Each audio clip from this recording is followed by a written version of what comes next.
대표 이성규입니다. 이번에는 파리 여행지도를 설명을 드릴 텐데요. 파리 여행지도는 두 장으로 이루어져 있습니다. 하나는 파리의 중심가, 이쪽 지도죠. 하나는 파리의 중심가, 하나는 파리의 전체적인 설명을 하는 전체적인 지도. 이렇게 두 장으로 이루어져 있으니까요. 어, 아, 설명을 드리도록 하겠습니다. 중심가 같은 경우는 음식점이라든지 구체적으로 설명들이 아주 확대돼서 디테일하게 설명이 되어 있고요. 어, 기본적인 파리 여행지도 전체가 나온 여행지도는 전체적으로 보기 좋게 좀 확대돼서 되어 있습니다. 어, 파리는 1구부터 29 구역으로 나눠져 있거든요. 그래서 여기 보시면 1구, 2구, 3구, 4구, 5구, 6구, 시계 반대 방향으로 달팽이 모양으로 이렇게 계속 이어져 있어요. 7구, 8구, 9구, 10구, 11구, 12구, 13, 14, 15, 16, 17, 18, 19, 29 이렇게 이루어져 있습니다. 일단 파리 지도를 보기 전에 파리 여행지도 우측 위에 보면 간단하게 역사를 정리를 했어요. 간단하게 이거 읽어보시고 여행하시는데 여행 가기 전에 읽어보시면은 프랑스를 이해하는데 조금 도움이 되지 않을까 생각이 됩니다. 역사를 이렇게 몇 문단으로 정리해 놓는다는 건 굉장히 어려운 일이거든요. 그래도 이해가기 쉽게 정리를 해놨으니까 한번 읽어보시기 바랍니다. 그래서 구역별로 간단하게 설명을 드리면 1구 같은 경우는 루브르 박물관, 오르세 미술관 쪽이 있는 미술관 박물관이 많은 지역이고요. 2구 같은 기억은 오래된 상점가나 상업지구가 굉장히 많이 있습니다. 3구 같은 경우는 이쪽 그 밑에 땅 색깔이 있는 지역이 마레지구이거든요. 요즘 뜨는 골목길이 많은 마레지구 있는데 3구 같은 경우는 트렌디한 골목 문화가 있는 지역이고 4구 같은 경우는 여기도 마찬가지로 트렌디한 골목 문화인데 시대섬까지 다 포함하는 그런 지역이라고 할 수 있습니다. 5구는 판테온이라는 그 프랑스 혁명에 기인한 유인들이 있는 그런 건축물이 있고요. 소르본 대학교들이 있는 대학가이기 때문에 굉장히 저렴하고 저렴한 식당이 좀 많이 있습니다. 그래서 이쪽 지구를 5구라고도 하지만 라탱 지구라고도 부릅니다.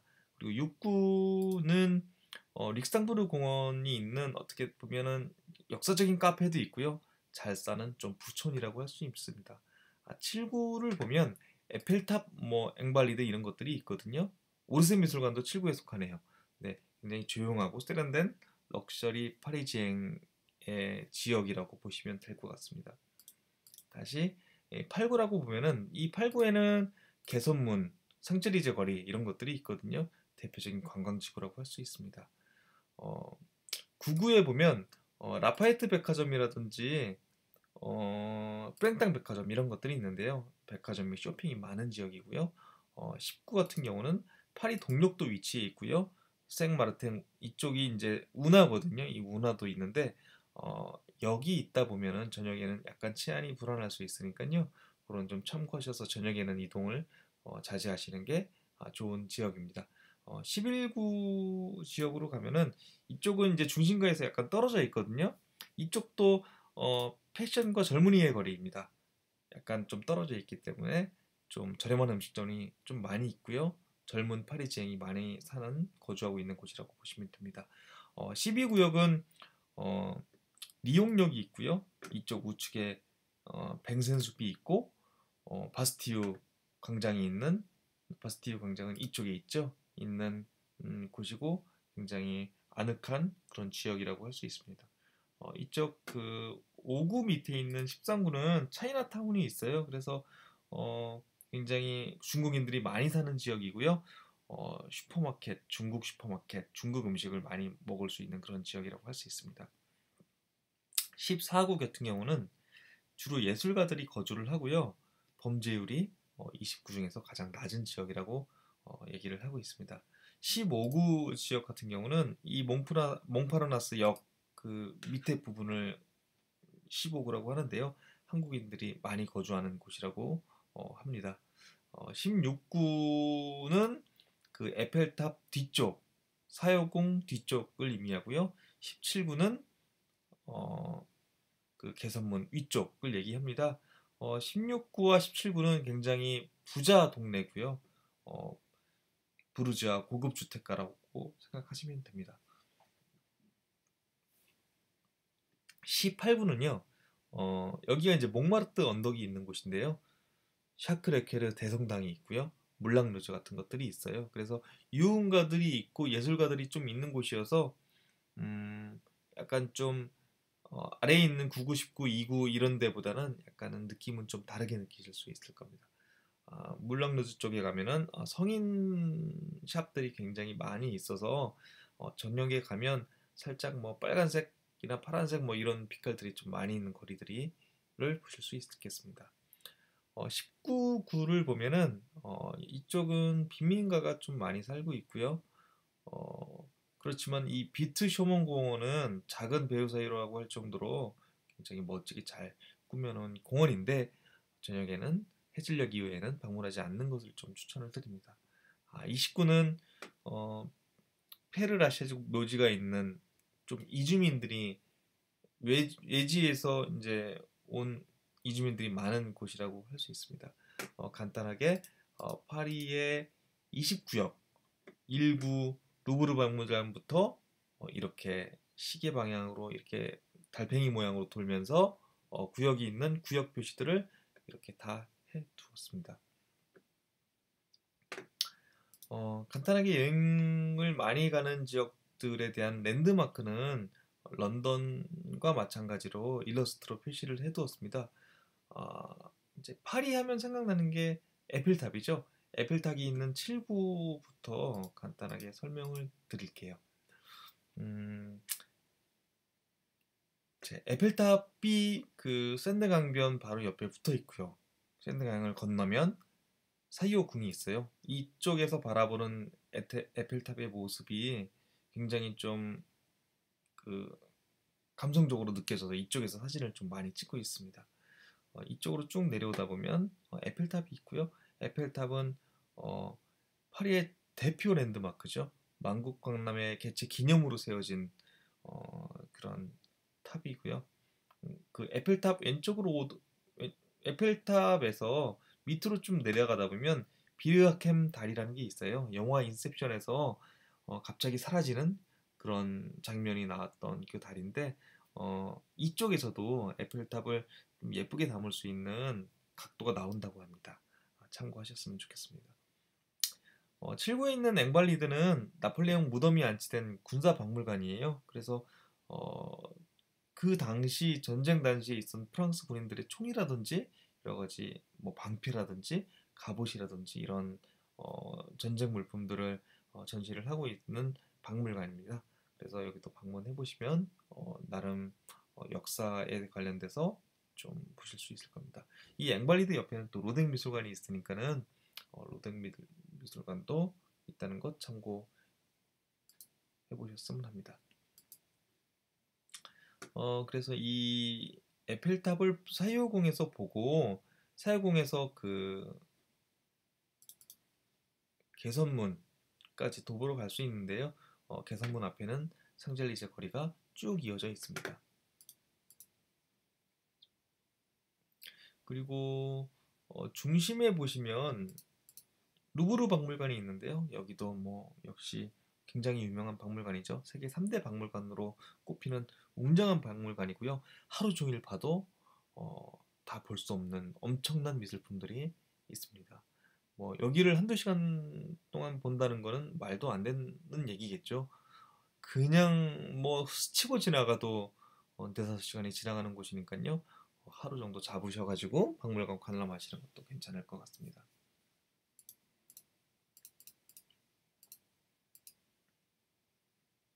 그리고 노트르담 대성당이 이쪽에 또 위치에 되어 있는데요. 고딕 양식으로 지어진 유서 깊은 천주교 대성당입니다. 나폴레옹의 대관식도 이곳에서 이루어졌고요. 파리 해방기념 미사도 이곳에서 개최되었다고 합니다. 위쪽으로 노트르담 대성당에서 직선거리로 위쪽으로 올라가다 보면 퐁피도 센터가 있는데요. 여기는 현대미술 관련된 근현대 미술품을 소장하고 있고 전시를 하고 있는 곳입니다.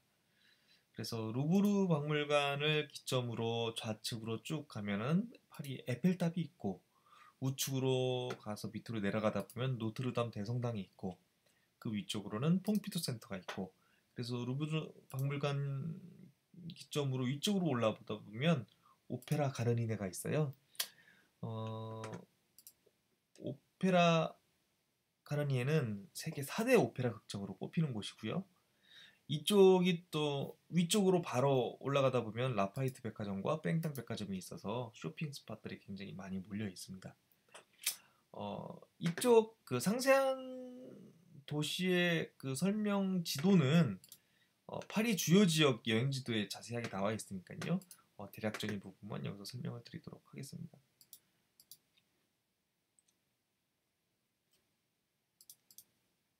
자세하게 설명드리면 시간이 너무 많이 들어가서 간략하게 설명을 드릴게요.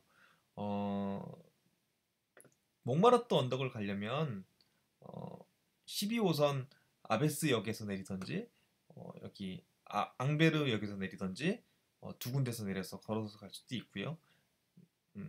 가실 수가 있습니다. 몽마르트 그 언덕 꼭대기에 올라가다 보면 샤크레케르 대성당이 있어요. 여기는 뭐 워낙 높은 곳에 위치해 있어서 파리 웬만한 데에서는 다 보입니다. 여기가. 네. 여기는 천주교 성당이고요. 몽마르트 언덕의 중심지라고 할 수 있습니다. 그리고 여기 올라가기 전에 이 밑에 이제 길에는 물랑르즈가 있어요. 물랑르즈라고 한다면은 이제 프랑스 정통 캉캉 댄스 공연을 볼 수 있는 곳이고요. 파리 3대 카베라 클럽 중에 하나입니다. 이제 몽마르트 묘지는 몽마르트 언덕과는 좀 거리가 있으니까는 몽마르트 묘지 보고 찾지는 길을 찾아보시면은 좀 안 될 것 같습니다. 18부에는 이런 대성당이 있고요. 그리고 6구에 보면은 이렇게 릭상부르 공원이 있어요. 여기에는 또 설명을 이따 하겠지만 릭상부르 이쪽에서 설명을 다시 하겠지만 릭상부르 궁전이 있고 공원이 있고 뭐 이렇게 좀 약간 프랑스다운 이런 정원이 이렇게 잘 설치가 그 정원이 조성이 되어 있어서 반나절 정도 휴식을 취할 때는 이것도 굉장히 괜찮은 것 같아요. 그리고 우측으로 좀 이동하다 보면 판테온이 있고요. 판테온은 프랑스 혁명에 기인한 위인들이 안치된 건물이라고 볼 수 있습니다. 그래서 이렇게 멀리 보시면 위에서 보시면 대략 이제 감이 좀 오시죠. 어, 이제 이 중에서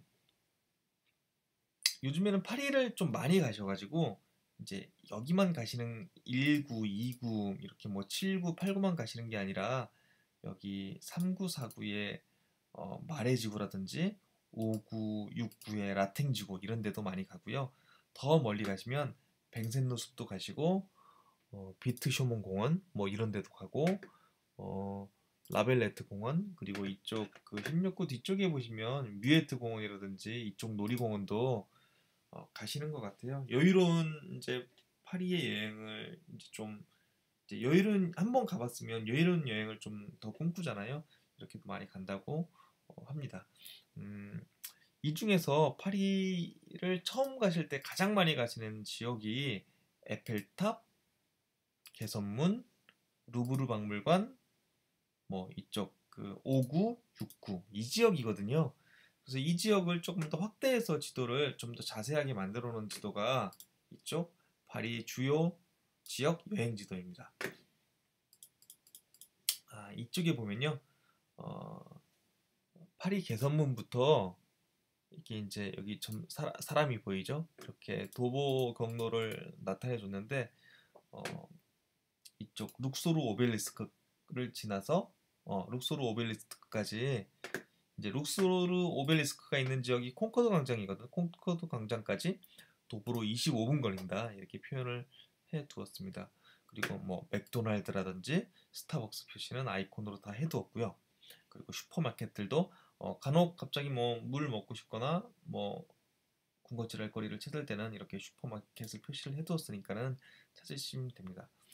뭐 이쪽 그 샹젤리제 거리는 너무 유명한 거리여서 음식점들도 굉장히 많이 있는데요. 사람들이 많이 오다 보니까는 약간 좀 불친절하다는 얘기도 좀 많이 있어요. 그러니까는 음식점 같은 거는 좀 여행지하고 살짝 떨어져 있는 지역을 좀 찾아서 가시는 것도 좋은 팁이 될 수 있을 것 같습니다.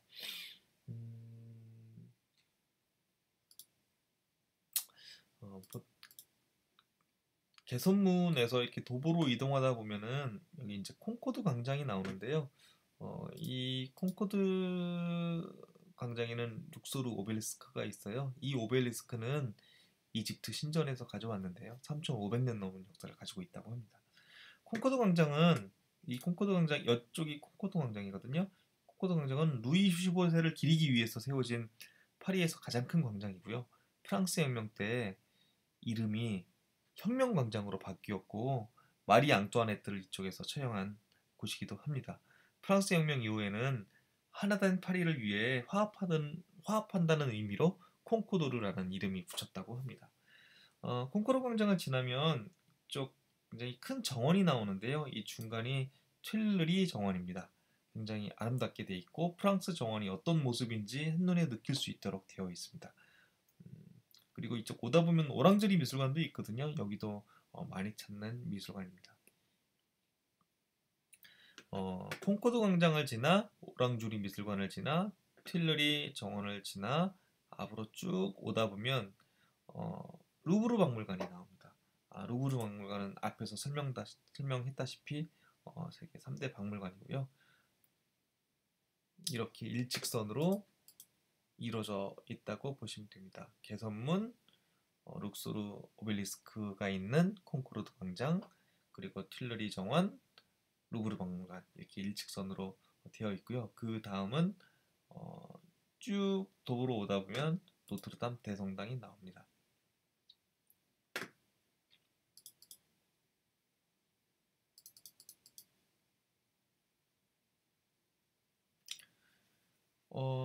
지하철 노선도는 제가 이제 다 이렇게 표현을 해놨고요. 파리에 이제 오다 보면 이제 그 이제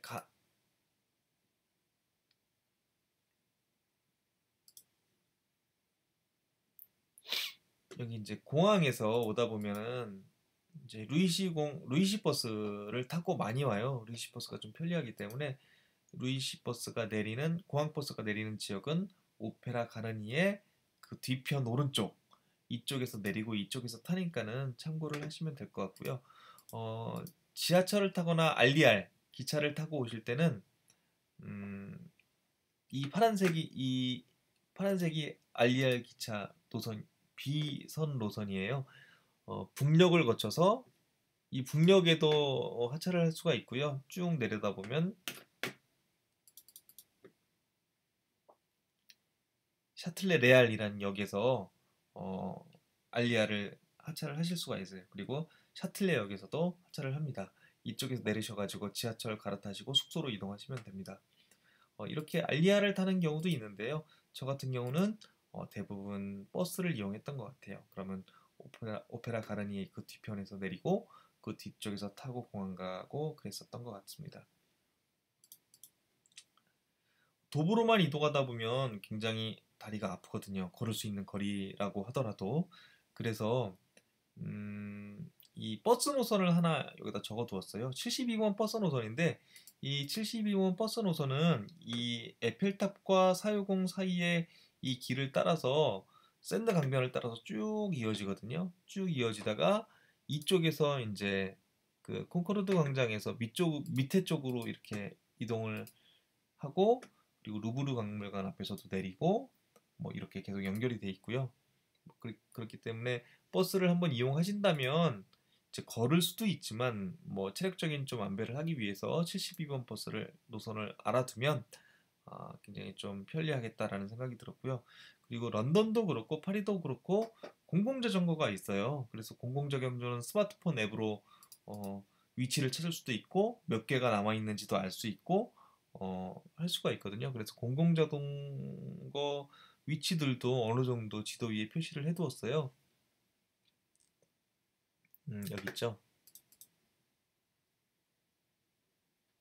벨리브라고 파리의 공공자전거인데요. 이 마크가 있으면 자전거가 정차되어 있는 곳이라고 대충 생각을 하시면 됩니다.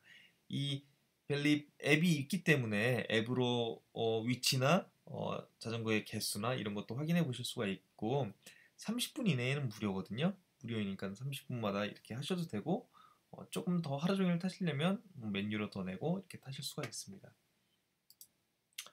그리고 유럽 여행을 하다 보면 이게 공공 화장실이 많이 없어서 제가 화장실 표시도 조금 해두었어요. 갑자기 급하시면 맥도날드나 스타벅스 가셔가지고 화장실 들어가시면 되고요. 어, 어쩔 수 없겠죠. 그리고 그렇지 않은 경우에는 공공 화장실 이렇게 표시를 해두었으니까 활용을 좀 잘 하시면 될 것 같아요.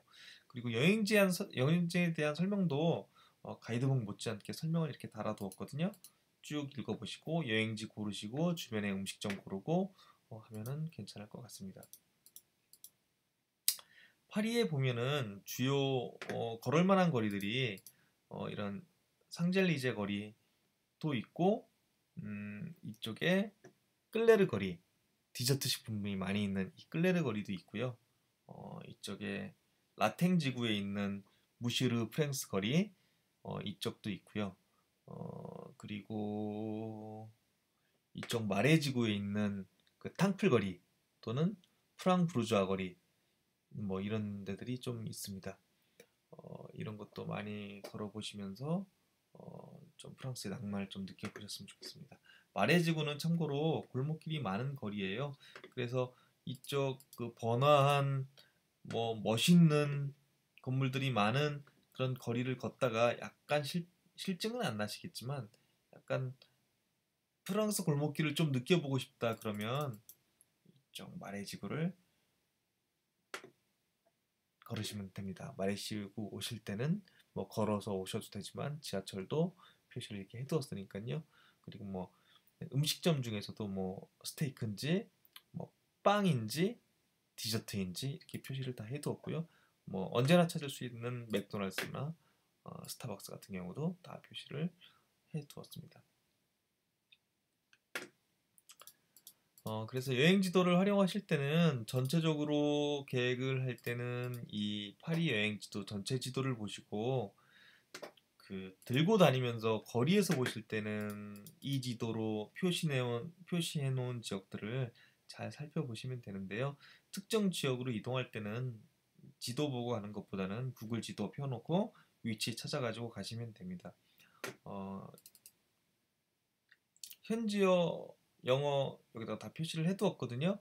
검색하셔가지고 찾으셔도 되고 요즘에는 구글 지도에서도 한글명으로 잘 검색이 되니까요. 검색하시면 됩니다. 지도 두 장으로 가이드북 뭐 100페이지 이상의 분량이 가득 들어가 있어요. 아주 깨알같이 다 넣어두고 음식점도 다 찾아두었으니까요. 지도만 들고 여행하셔도 충분하실 것 같습니다. 두 장 다 돌가루로 만들어진 방수 지도로 되어 있어요. 계속 접었다 펴도 그 부분이 해지거나 물이 스며들어서 뭐 찢어지거나 그런 염려가 전혀 없고요. 돌가루로 만들어졌기 때문에 뭐 물에 잘 젖지 않는 게 아니라 아예 젖지를 않습니다. 그래서 꼭 지도 두 장 들고 무겁게 가이드북 들고 가시지 마시고요. 지도만 딱 들고 여행 가시려면 괜찮을 것 같습니다. 지금까지 에이든 여행지도 대표 이정기였습니다.